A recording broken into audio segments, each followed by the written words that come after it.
இந்த வீடியோவை ஸ்கிப் பண்ணிடாதீங்க, ரொம்பவுமே முக்கியமான வீடியோ. நான் எவ்வளவு பெரிய பொம்பளை சோக்கா இருந்திருக்கேன்னு இப்பதான் உணர்ந்தேன். என்னுடைய போனை எடுத்து யூடியூப திறந்தாலே இந்த பொண்ணுங்க நடனம் ஆடுற வீடியோ தான் வந்துகினே இருக்கு. ஏன் தான் இந்த யூடியூப் வெறும் பொண்ணுங்க நடனம் ஆடுற வீடியோவே எனக்கு காமிச்சிட்டு இருக்குன்ட்டு யூடியூப் நிறுவனத்து மேல தார்மீக கோபம் எனக்கு வந்துடுச்சு.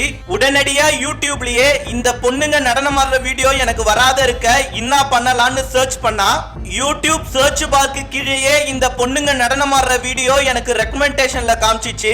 உடனடியா யூடியூப்ல எந்த வேலையை பார்க்க வந்தமோ அந்த வேலையை விட்டுட்டு மறுபடியும் இந்த பொண்ணுங்க நடனம் ஆடுற வீடியோவை சும்மா 3 மணி நேரம் பார்க்க ஆரம்பிச்சுட்டேன்.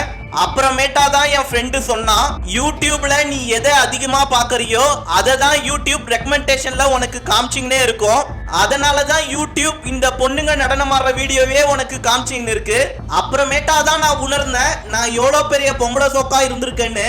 இப்ப கூட இந்த காணொளி வழியா நான் என்ன உணர்த்துறேன்னா, இந்த வீடியோவை ஸ்கிப் பண்ணாத இவ்வளவு நேரம் பாத்துக்கினே இருக்கீங்கல்ல, நீங்க கூட ஒரு பொம்பளை சோக்கு தான். இதே போலவே உங்க ஃப்ரெண்டும் பொம்பளை சோக்கா இல்லையான்னு அவரையே உணர வைக்க இந்த காணொளியை மறக்காத அவருக்கு ஷேர் பண்ணி விடுங்க.